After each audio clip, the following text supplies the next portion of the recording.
Olá, todos os alunos, bom dia a todos os alunos do oitavo ano azul e oitavo ano amarelo. Alguns de vocês já me conhecem, quem não me conhece, meu nome é Wesley e eu sou professor de História do oitavo ano azul e do oitavo ano amarelo, ok? E estamos aqui nesta manhã para corrigir um exercício da semana passada. Eu enviei para vocês, foi postado no WhatsApp, essas atividades eu gostaria de corrigir com vocês aí, tá bom? Então vamos lá. Questão de número 1. Para facilitar a compreensão da história, os historiadores dividem os fatos em períodos históricos. Então isso é uma afirmação. Estamos afirmando aqui, eu estou afirmando, que para entender a história, os historiadores, nós dividimos a história em fatos, aqueles fatos que nós julgamos mais relevantes.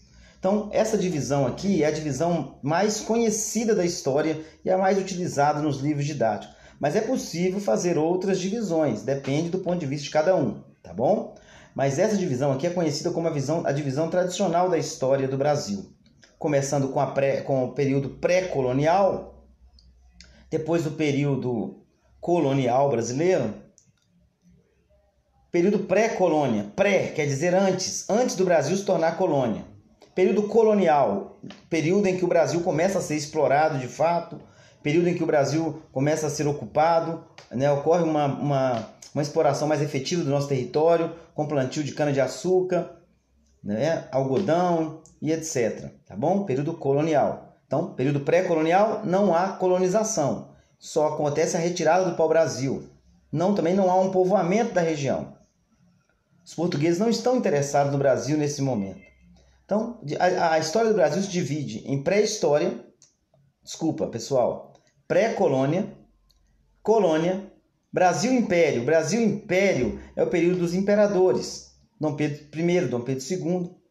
Né? Lembrando que o imperador ele tem um cargo vitalício. E esse cargo ele é hereditário, passa de pai para filho. Ninguém vai votar para eleger o imperador. É um cargo vitalício. Logo após o fim do Império, começa no Brasil a República. A República, o que significa República? Governo que tem um tempo determinado. Tem a hora do governo começar e a hora do governo terminar. Atualmente nós vivemos num período republicano, tá bom? Ok. Lá no sexto ano, vocês estudaram também a pré-história brasileira.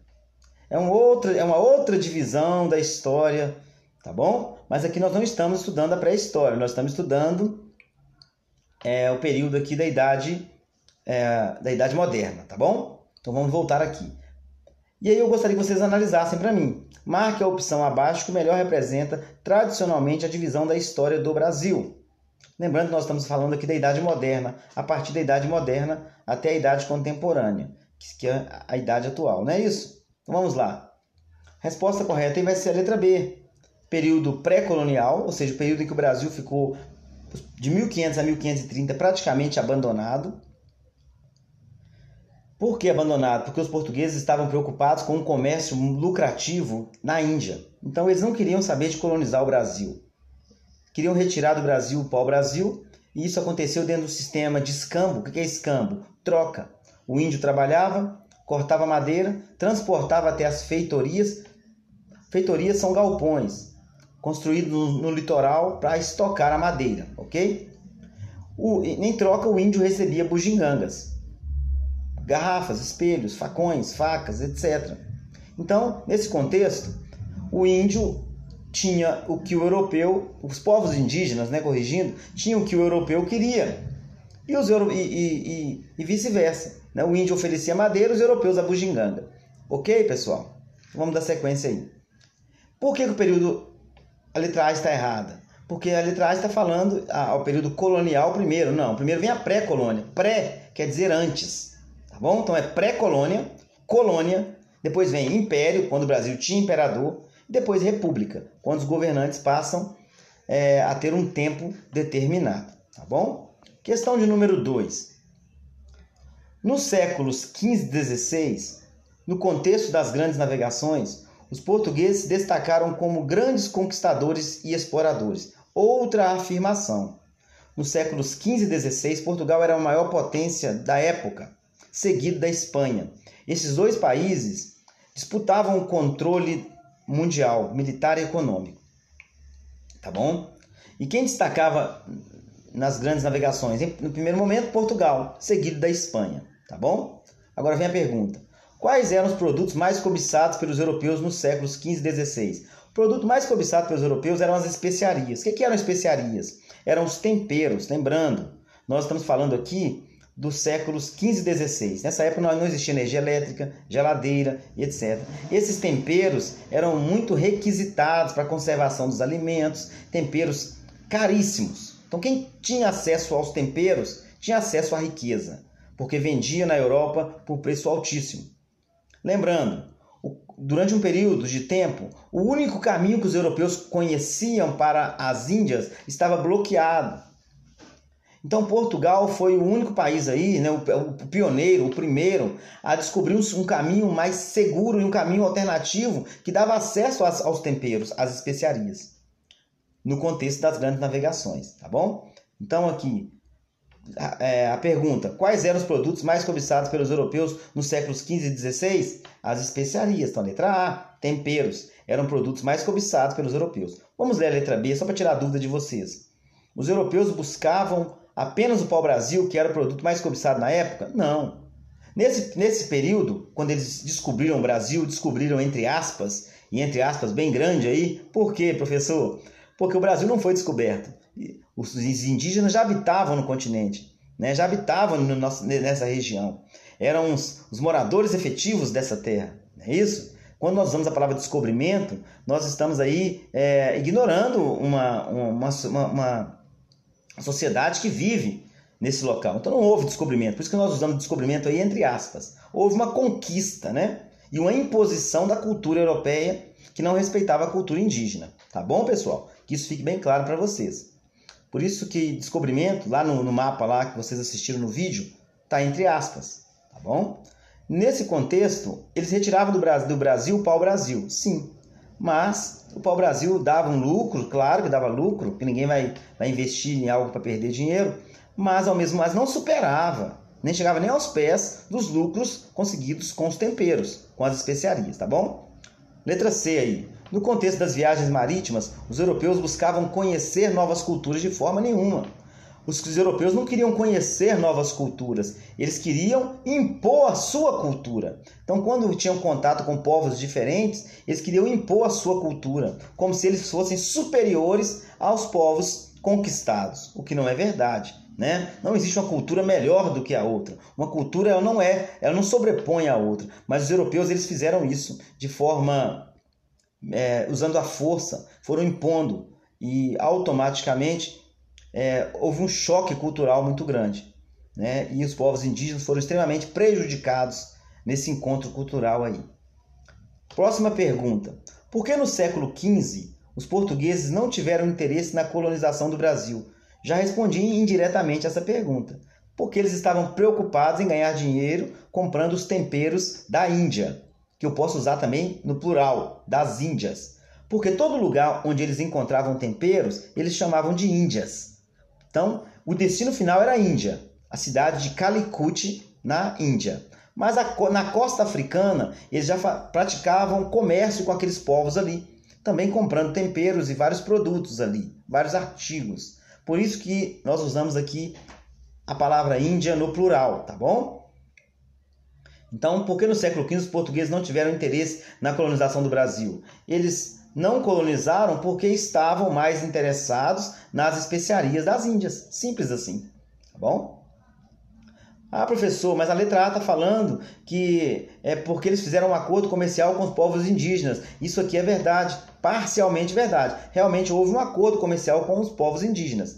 Mas o pau-brasil não dava mais dinheiro do que as especiarias. Então, eles deram prioridade à busca pelas especiarias, tá bom? Então, a resposta certa é a letra C. Próxima alternativa aí, próxima questão. Os primeiros contatos dos portugueses e indígenas ocorreram de forma amigável. E gradativamente, ou seja, passo a passo, as relações foram ficando tensas, que acabou levando aí à escravidão, escravizando os povos indígenas. Marque a opção correta. Então, vamos lá. Letra A. A afirmação acima está errada. Não, a afirmação acima está correta. Então, no início de 1500 a 1530, houve a prática do escambo. O que é escambo, pessoal? Troca bugigangas por madeira. O índio cortava madeira, transportava até os galpões nas feitorias. Em troca, os portugueses davam garrafas, facas, canivetes, espelhos e etc. Essa troca aí era uma troca, essa negociação ela era de certa forma amigável. Só que com o passar do tempo, com o início da colonização, os povos indígenas começaram a ser obrigados a trabalhar. E aí eles não queriam, e automaticamente os europeus, aí, como era de costume na época, usaram a força e escravizaram os índios, né? Então, o primeiro tipo de escravidão no Brasil foi a escravidão indígena, tá bom? Então vamos agora à alternativa aí. Marque a opção correta. Letra B. A afirmação está correta porque nunca houve no Brasil escravização de indígenas. Acabei de explicar aqui que houve. Os povos indígenas foram escravizados no início aí, né, do século XVI, logo no início da colonização do Brasil. Primeira mão de obra a ser primeiro povo a ser escravizado foram os povos indígenas aqui no Brasil, tá bom? Letra C. A afirmação está correta porque houve uma troca, escambo, entre indígenas e europeus. Essa é a resposta certa. Então, olha lá, vamos voltar na afirmação. Os primeiros contatos dos portugueses e indígenas ocorreram de forma amigável, sem dúvida. Depois, as relações foram se desgastando, né? E aí houve o rompimento. E o europeu não vai perder dinheiro, usa a força e implanta a escravidão dos povos indígenas, tá bom? Próxima alternativa aí, última questão. Por que os portugueses passaram a colonizar? Quando eu falo colonizar, você tem que entender que eu estou falando de ocupar, explorar a terra, plantar algo aqui, não é isso? Então, por que os portugueses passaram a colonizar o Brasil somente a partir de 1530? Já respondi essa questão também indiretamente.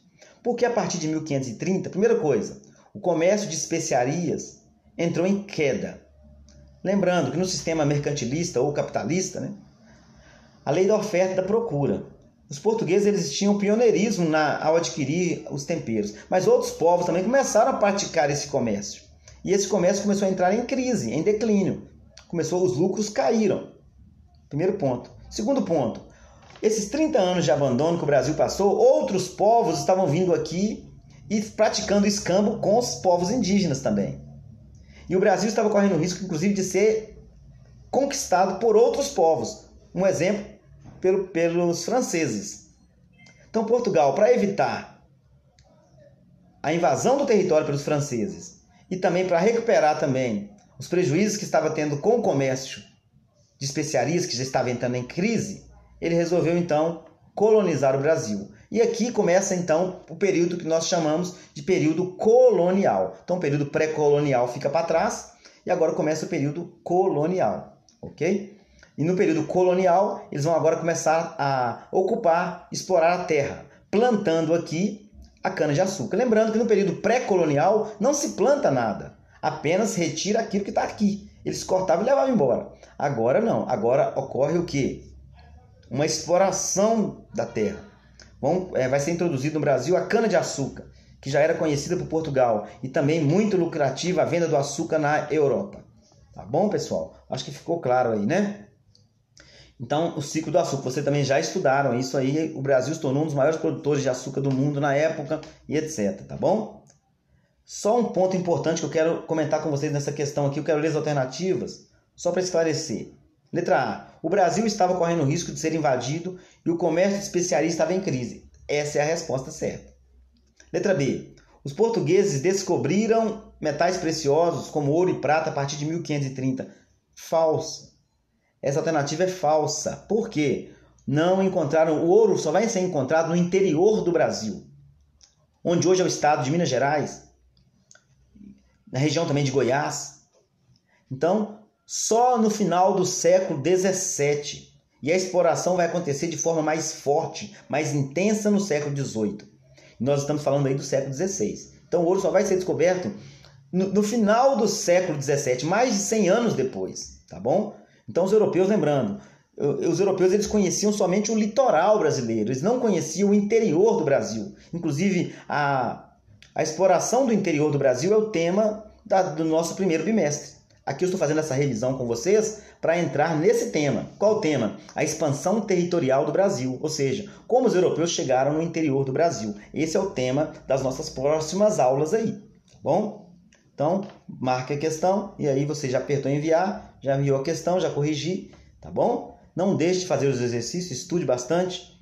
Tudo de bom para vocês. Qualquer dúvida, estou lá no grupo, manda sua dúvida e não vamos desanimar não, vamos estudar, vamos caminhar, tá bom? Um abraço a todos aí, bons estudos.